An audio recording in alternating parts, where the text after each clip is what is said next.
the royal banquet. Right this way. Follow us. Come along. Step lively. Here we go, they shouted, hopping from the wagon and bounding up the broad marble stairway. Milo and Tok followed close behind. It was a strange-looking palace, and if he didn't know better, Milo would have said that it looked exactly like an enormous book, standing on end with its front door in the lower part of the binding, just where they usually place the publisher's name.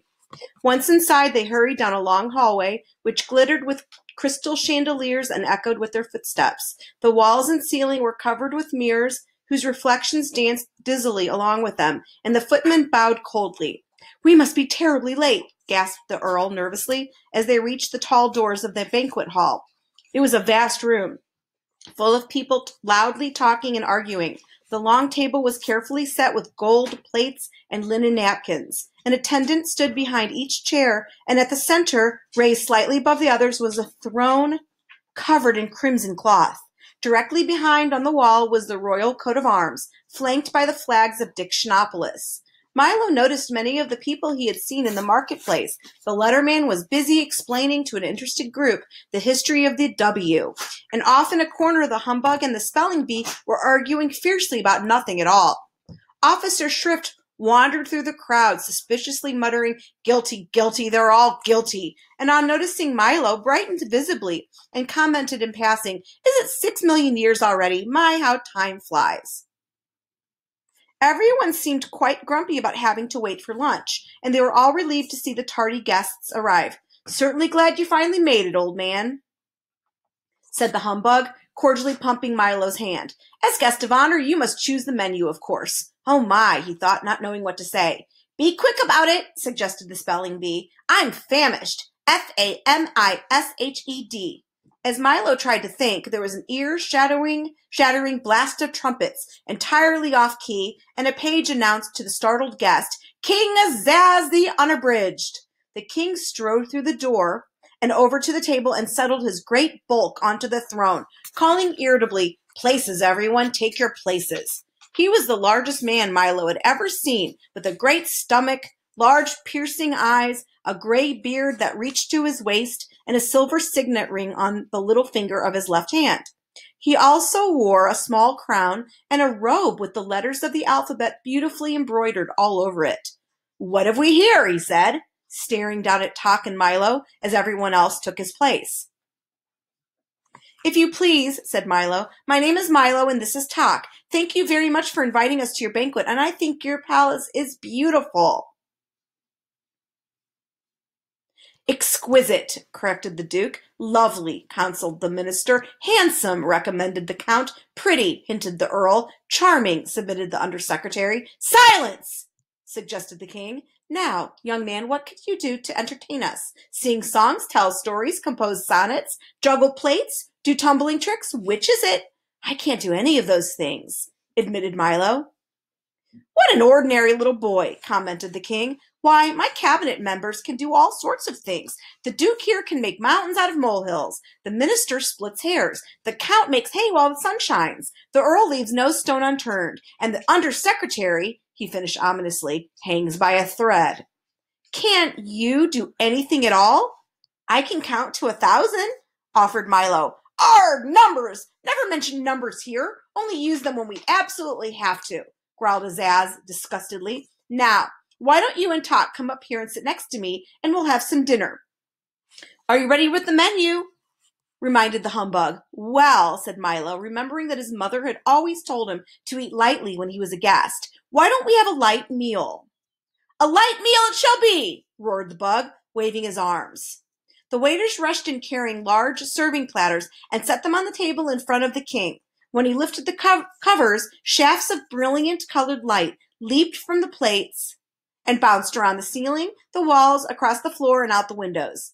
"Not a very substantial meal," said the humbug, rubbing his eyes, "but quite an attractive one. Perhaps you can suggest something a little more filling?"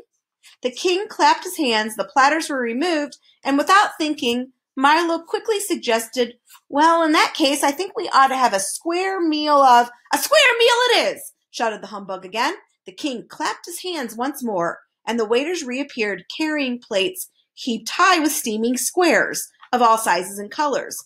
"Ugh," said the spelling bee, tasting one. "These are awful." No one else seemed to like them very much either, and the humbug got one caught in his throat and almost choked. "Time for the speeches," announced the king. And as the plates were again removed and everyone looked glum. "You first," he commanded, pointing to Milo. "Your Majesty, ladies and gentlemen," started Milo timidly, "I would like to take this opportunity to say that in all the—" "That's quite enough," snapped the king. "Mustn't talk all day." "But I'd just begun," objected Milo. "Next!" bellowed the king. "Roast turkey, mashed potatoes, vanilla ice cream," recited the humbug, bouncing up and down quickly. What a strange speech, thought Milo, for he'd heard many in the past and knew that they were supposed to be long and dull. "Hamburgers, corn on the cob, chocolate pudding, pudding, said the spelling bee in his turn. "Frankfurter, sour pickles, strawberry jam," shouted Officer Shrift from his chair. Since he was taller sitting than standing, he didn't bother to get up. And so down the line it went, with each guest rising briefly, making a short speech, and then resuming his place. When everyone had finished, the king rose. "Pâté de foie gras, soupe à l'oignon, faisans sous cloche, salade endive, fromage et fruits et demi-tasse," he said carefully, and clapped his hands again. The waiters reappeared immediately, carrying heavy hot trays which they set on the table. Each one contained the exact words spoken by the various guests, and they all began eating immediately with great gusto. "Dig in," said the king, poking Milo with his elbow and looking disapprovingly at his plate. "I can't say that I think much of your choice."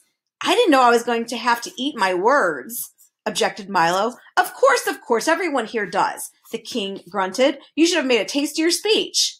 Milo looked around at everyone busily stuffing himself, and then back at his own unappetizing plate. It certainly didn't look worth eating, and he was so very hungry. "Here, try some somersault," suggested the duke. "It improves the flavor." "Have a rigmarole," offered the count, passing the breadbasket.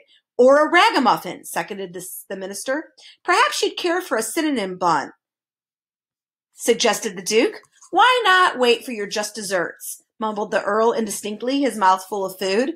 "How many times must I tell you not to bite off more than you can chew?" snapped the undersecretary, patting the distressed earl on the back.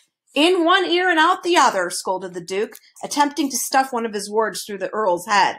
"If it isn't one thing, it's another," chided the minister. "Out of the frying pan into the fire," shouted the count, burning himself badly. "Well, you don't have to bite my head off," screamed the terrified earl, and flew at the others in a rage.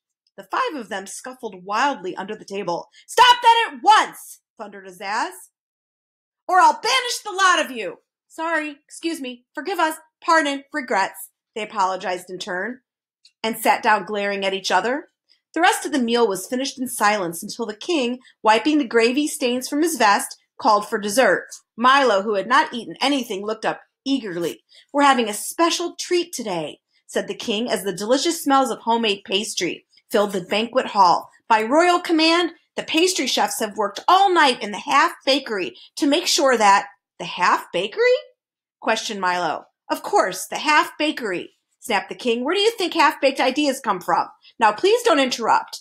By royal command, the pastry chefs have worked all night to—" "What's a half-baked idea?" asked Milo again. "Will you be quiet?" growled Azaz angrily. But before he could begin again, 3 large serving carts were wheeled into the hall, and everyone jumped up to help himself.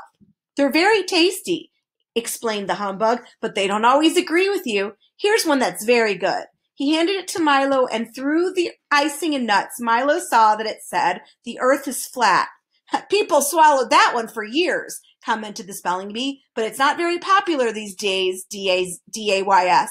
He picked up a long one that stated, "The moon is made of green cheese," and hungrily bit off the part that said cheese. "Now there's a half-baked idea," he said, smiling. Milo looked at the great assortment of cakes which were being eaten almost as quickly as anyone could read them. The count was munching contentedly on "It never rains but it pours," and the king was busy slicing one that stated, "Night air is bad air." "I wouldn't eat too many of those if I were you," advised Hawk. "They may look good, but you can get terribly sick of them." "Don't worry," Milo replied. "I'll just wrap one up for later," and he folded his napkin around. "Everything happens for the best."